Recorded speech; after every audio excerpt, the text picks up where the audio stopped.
Hello नमस्कार आदाब and welcome. मेरा नाम है Ayush Chandra. I am a psychologist and an OCD specialist. आज की वीडियो में बात करने जा रहे हैं अबाउट कंटामिनेशन ओसीडी। देखिए, बहुत ही बहुप्रचलित यानी कि बहुत ही फेमस, बहुत ही कॉमन, बहुत ही पॉपुलर ओसीडी का नाम है कंटामिनेशन ओसीडी। अब कंटामिनेशन ओसीडी के ऊपर मैं कई सारे कंटेंट बना चुका हूँ इस चैनल के ऊपर, आप जाकर विजिट कर सकते हैं और पुरानी वीडियोस भी देख सकते हैं। लेकिन इस वीडियो में मैं आपको एक ऐसे सिनेरियो के बारे में बताना जा रहा हूँ जो आखिरकार आपको समझना ज़रूरी है कि कंटैमिनेशन ओसीडी के अंदर ये सारी चीज़ें हो सकती हैं। क्यों बता रहा हूँ मैं? क्योंकि कई बार इंसानों को लगता है, लोग सोचते हैं कि कंटैमिनेशन का मतलब है सिर्फ जर्म्स या वायरस का या बैक्टीरिया का फियर, जो कि ऐसा नहीं है। ये बस एक एस्पेक्ट है ओसीडी, कंटैमिनेशन ओसीडी का। ओसीडी के अंदर होता क्या है, यहाँ से स्टार्ट करते हैं। ओसीडी यानी कि ऑब्सेसिव कंपल्सिव डिसऑर्डर, एक ऐसी बीमारी, एक ऐसा डिसऑर्डर, एक ऐसी विकार ब्रेन का जिसमें आपको थॉट्स आते हैं, अनवांटेड थॉट्स। अनवांटेड थॉट्स कुछ भी हो सकते हैं आपके ब्रेन के अंदर, कोई भी नेगेटिव थॉट। अभी क्योंकि मैं सिर्फ डेफिनेशन ओसीडी की बता रहा हूं तो मैं अभी के लिए बता दे सकता हूं आपको, क्योंकि अभी मैं आपको सिर्फ ओसीडी की डेफिनेशन बता रहा हूं। तो लेट मी टेल यू कि कोई भी तरीके के नेगेटिव थॉट्स हो सकते हैं। कंटैमिनेशन हो सकता है, हार्म हो सकता है, गॉड हो सकता है, religion, forbidden thoughts, abuses, any kind of thought. Okay, checking, rechecking, ये सब कुछ हो सकता है। लेकिन coming back to the topic, let me tell you that contamination OCD के अंदर आपको थॉट्स आते हैं अबाउट यू बीइंग कंटैमिनेटेड। ऐसा लगता है कि आपके हाथ में या आपके शरीर में या आपके ऑब्जेक्ट्स में, किसी भी वस्तु में गंदगी लग गई है, और ये गंदगी लग गई, ऐसा थॉट आता है। अब क्या होता है, इस थॉट की वजह से आपको होती है बहुत ज़्यादा अनईजीनेस या घृणा या डिस्गस्ट, जिसको कहते हैं, बहुत घिन आना, कुछ भी हो सकता है। अब ज़रूरी नहीं है कि ये गंदगी किसी एक जगह से आए या आपका ब्रेन कहे कि सिर्फ गंदगी कहीं से एक जगह से आ रही है। कुछ भी हो सकता है। ज़रूरी नहीं कि डर्ट, जर्म्स, वायरस, बैक्टीरिया का ही फियर हो, बॉडी फ्लूइड्स का भी फियर हो सकता है। तो ये यहाँ सब कंटेंट आपको देता है। अब जब मुझे मेरा ब्रेन कह रहा है कि गंदगी लग गई है आपके हाथ में, तो अब मैं क्या करूँगा? दो ऑप्शन देता है ब्रेन आपको, जिसको मैं कहता हूँ चिंटू बैठा हुआ माइंड में। चिंटू कहता है अच्छा कोई बात नहीं, चिंता मत करो, दो ऑप्शन है तुम्हारे पास। या तो जहाँ से गंदगी लग रही है उसको अवॉइड कर लो, वहाँ जाओ ही मत, उसका सामना ही मत करो, तो गंदगी भी नहीं लगेगी। ओके। दूसरा ऑप्शन देता है कि अच्छा अगर लग गई है तो वॉशिंग करो, धो लो, ठीक है, धो लो, धोने से ठीक हो जाएगा। अब धोने के लिए भी क्या कहता है कि क्या क्या धोऊं भाई, सब जगह फैल गई। कहता है फैल गई। ये एक आपको बड़ा ही विचित्र सा थॉट देता है कि गंदगी फैल सकती है इधर से उधर। मैंने वॉशरूम से आया तो मेरे फ़ोन पे लग गई, फ़ोन से वॉल पे लग गई, वॉल से सोफ़े पे लग गई, हर चीज़ गंदी हो गई है, ऐसा आपको बोलता है।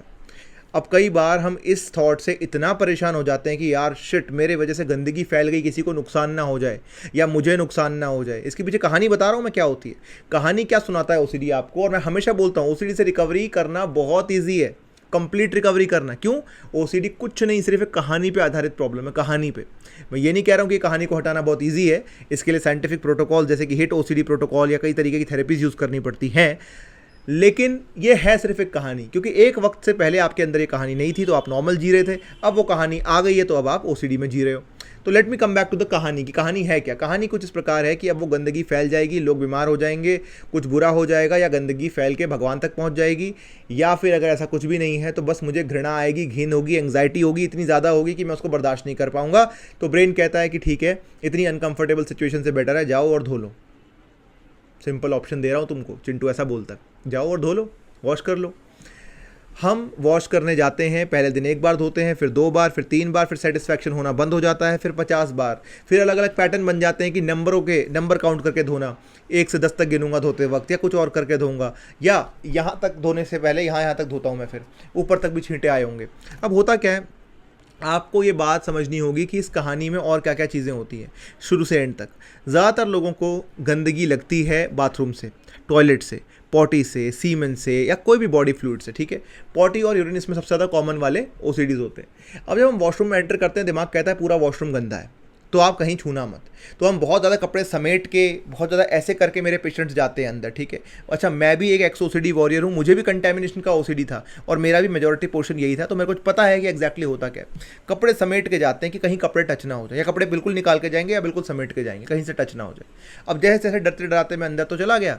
अब अंदर गया तो कहता है भाई तुम टॉयलेट पॉट पर बैठ गए हो, टॉयलेट पॉट तो गंदा था, अब तुमने पॉटी कर ली है तो पॉटी को ढंग से धो। अब साफ़ कर रहे हो तो छींटे उड़ गए, स्प्लैटर हो गए हर जगह, सब कुछ गंदा हो गया होगा, शायद गंदा हो गया होगा, मे बी उड़ गया होगा, व्हाट इफ उड़ गया हो, दिख नहीं रहा आपको। हाँ, सेंसेशन ज़रूर देगा आपको फॉल्स, कि देखो सेंसेशन आई, देखो यहाँ पे सेंसेशन आई, देखो यहाँ सेंसेशन आई, देखो यहाँ लग गया, सेंसेशंस आ रही हैं। आप और घबराते हो, अरे सेंसेशन आ गई, अरे छींटे उड़ गए। और छींटे उड़ भी जाएँ तो आपको कहते हैं छींटे गंदे हैं। अरे भाई, ये छींटे गंदे थे तो पहले क्या था आपके साथ? जब ओसीडी नहीं था तब कहाँ थे ये छींटे? तब उड़ते नहीं थे क्या? या बाकी लोगों को नहीं उड़ते हैं? तो ऐसे करके आपको बोलता है ये सब हो गया है। चलो, जैसे जैसे आप वहाँ बैठे रहे, धीरे धीरे धीरे टेंशन बढ़ती रही आपकी, आप जैसे जैसे उठ गए वहाँ से। अच्छा, यहाँ पे एक प्रॉब्लम आती है कि बार बार, कई बार वॉशरूम बार बार धोना पड़ता है आपको, अपना एनल रीजन बार बार धोना पड़ता है, ग्रोइनल पार्ट बार बार धोना पड़ता है कि भाई गंदा है, गंदा है, गंदा है।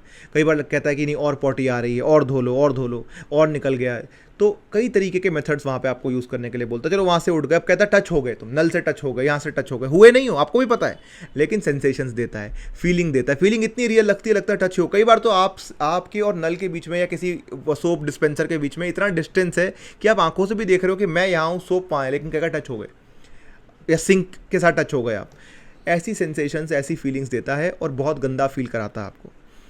अब आप सेंसेस से परे चले जाते हो, आपको दिख कुछ नहीं रहा है। सेंस ऑर्गन से परे क्यों कह रहा हूँ मैं आपको? रियलिटी मतलब सेंस ऑर्गन्स की बातें, यानी कि क्या आपको आंखों से कुछ दिख रहा है, कानों से कुछ सुनाई दे रहा है? तो ऐसा तो कुछ नहीं है, लेकिन आप ट्रिगर होते जा रहे हो, तो सेंसेस से बियॉन्ड जा रहे हो, यानी कि इमेजिनेशन लैंड में जा रहे हो। और इमेजिनेशन लैंड में एंटर करते ही ओसीडी का प्रकोप और बढ़ जाएगा।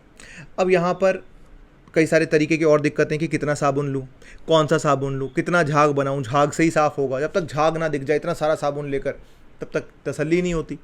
अच्छा, एक बार में भी नहीं होती।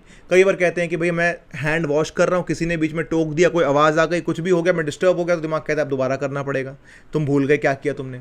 भूल गए से याद आया मुझे कि आप बाहर भी आ जाते हैं, कई बार दोबारा डाउट देता है कि तुमने धोए भी थे कि नहीं, कहीं तुमने कोई फिंगर तो नहीं छोड़ दी, पीछे का हाथ तो नहीं रह गया, ये तो नहीं रह गया, कलाई तक धोया कि यहाँ तक धोया। बहुत सारे तरीके के थॉट्स देता है, ठीक है। आप भी जानते हो ये सब आपके साथ होता है। फिर झाग के ऊपर डिपेंड हो गया है, पर्टिकुलर सोप के ऊपर डिपेंड हो गया कि भाई एंटी बैक्टीरियल से ही धोएंगे।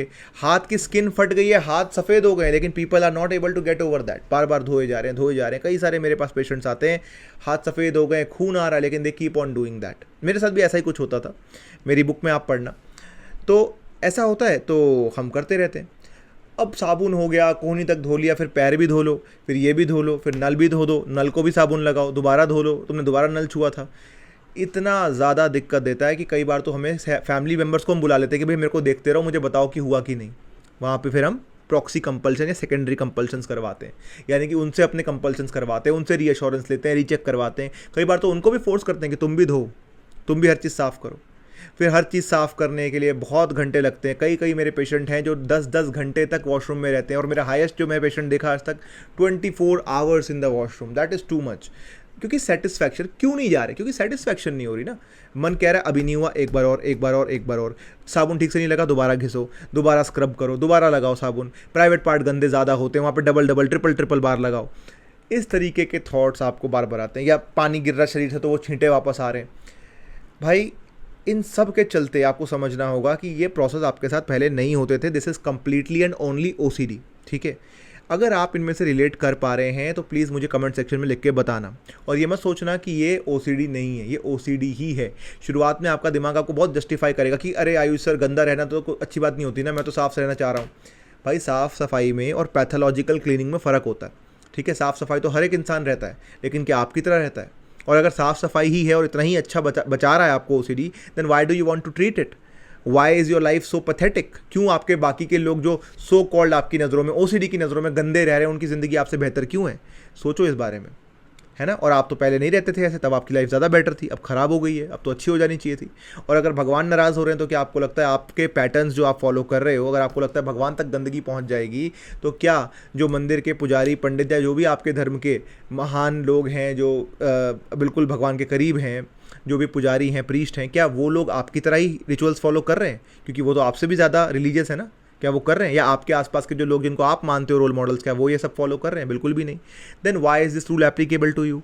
तो आपको समझना पड़ेगा। और मोस्ट केसेस में आप पाओगे कि इसका सोर्स भी नहीं पता आपको कि गंदगी है, ये मुझे पता कैसे है? किसने कहा मुझे? किसी साइंस की बुक में पढ़ा मैंने, किसी ने कहा मुझे।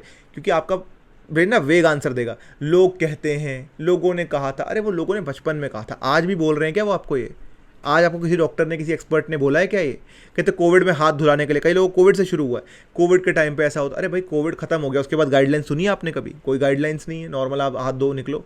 क्या उसके बिना किसी बाकी लोगों को कोई इफेक्ट हो रहा है? कोई भी चीज़ गंदी तब तक नहीं कहलाती जब तक किसी और को, दुनिया में किसी और को आपके अलावा उसका कोई नेगेटिव कॉन्सिक्वेंस भुगतना नहीं पड़ रहा है।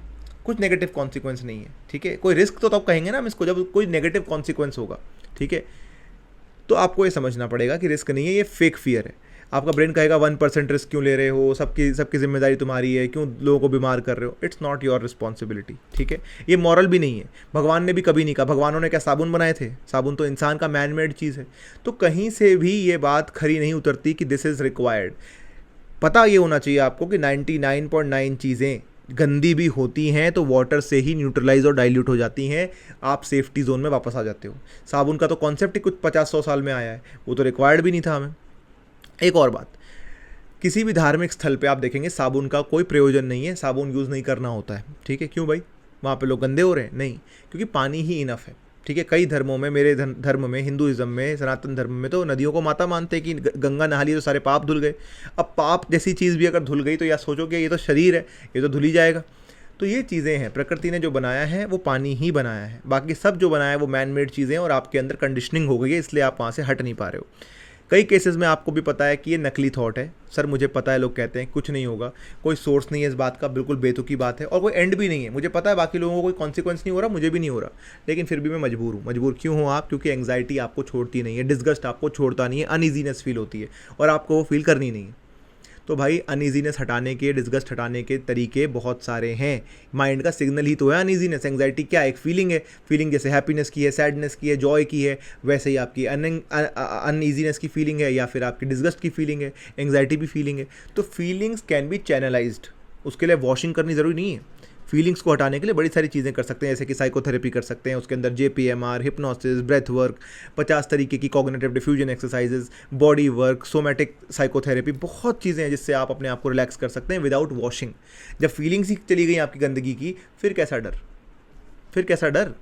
तो जब फीलिंग ही नहीं है, थॉट आएगा भी तो आपको क्या फालतू। सोचो आप 10 साल पहले जब आपको OCD नहीं था, तब कोई बोलता आपको ये चीज़ की गंदी, आप क्या जवाब देते? आप ये कहते ना फ़र्क नहीं पड़ता मुझे, यही वापस दोबारा कहने लग जाओगे आप। OCD is recoverable condition, provided कि आप एक सही OCD स्पेशलिस्ट से मिल रहे हैं, आप सही ट्रीटमेंट पर हैं और आप एक्चुअली में ठीक होने के लिए थेरेपिस्ट के साथ कोलैबोरेट होकर वर्क कर रहे हैं। घर बैठे अगर आप ठीक होने की कोशिश कर रहे हैं, आप कितने भी इंटेलिजेंट हो, डजंट मैटर, आपका कितना पैसा है, डजंट मैटर। ये OCD डिसऑर्डर है, ये किसी की उम्र देख के, किसी का धर्म देख के, किसी के पैसे देखकर या एजुकेशन देखकर नहीं आता, किसी भी इंसान को हो सकता है। Most of my patients are big tycoons of business, they are big celebrities, they come to get treatment from me. Most of my patients are from abroad, outside, they are foreigners, they want to take treatment from me. Why? Because वहाँ पर भी जिसने OCD को समझा नहीं है ना, grip करी नहीं है, जनरल साइकोलॉजिस्ट या इवन जनरल थेरेपिस्ट, काउंसलर्स भी कई बार नहीं समझ पाते हैं। इसके लिए ग्रिप चाहिए, सब्जेक्ट मैटर एक्सपर्टीज चाहिए। Don't waste your time thinking कि अरे यार एक्सपर्ट की, स्पेशलिस्ट की तो फीस महंगी है। फीस पे जाओ ही मत। जो आपकी ज़िंदगी में दिक्कतें और तकलीफ हो रही है ना, फीस वही सोचता है जिसकी ज़िंदगी में बहुत आराम है। अगर आप फीस के बारे में सोच रहे हो, उसकी जीवन ही कठिन चल रहा है, वो क्या, वो पहले ठीक होना चाहेगा, ठीक है। तो think about it, take care and learn from it. Understand कि CBT, ACT therapy, habit reversal training, exposure therapy, ये सब कुछ करना पड़ेगा कॉम्बिनेशन में, तब जाकर आप इससे बाहर निकलोगे। कोई एक थेरेपी से बाहर नहीं निकलोगे, लॉजिक वर्क नहीं करता, इसलिए CBT कंप्लीट ठीक नहीं करती इंसान को। नंबर 2, एक्सपोजर वर्क करता है लेकिन आप डायरेक्ट करने की हिम्मत नहीं होती, वापस से आप रिलैप्स कर जाओगे, दिक्कत ज़्यादा बढ़ जाएगी आपकी। और आधे लोग तो इससे भी डरते ही हैं कि सर मैं इसलिए भी नहीं रोक पाता कि अगर मैंने रोक दिया फिर मुझे सब कुछ वापस ही धोना पड़ेगा। हाँ बिल्कुल, अगर आपने बिना गाइडेंस के किया है, थेरेपी अपने आप पे ट्राई किया, तो ये हो भी सकता है। तो एक्सपोजर इसलिए वर्क नहीं करता। एक्ट थेरेपी एक फिलोसॉफिकल चेंज है, आपको जब तक कोई उसका ज्ञान देगा नहीं, समझाएगा नहीं, तब तक आप कर नहीं पाएंगे। तो ये सारी चीज़ें हैं जो कि आप सिर्फ वीडियो से नहीं समझ सकते, आपको एक थेरेपिस्ट के साथ बैठकर ब्लूप्रिंट बनाना पड़ेगा, एक कंप्लीट प्रोटोकॉल समझना पड़ेगा, तब जाकर आप बाहर निकल सकते हो। सो समझ के चलिए, इससे ट्रीट हो सकते हैं, बाहर निकल सकते हैं, अपनी लाइफ अचीव कर सकते हैं वापस, लेकिन ज़रूरत है आपको आज कदम उठाने की। मिलता हूँ आपको अगली बार। If you want to contact me, write treatment in the chat section and I will share the contact details. अगली बार मिलेंगे, तब तक के लिए ध्यान रखना, take care, subscribe the channel अगर आप और जानकारी चाहते हैं तो। Keep beating your fears like a pro.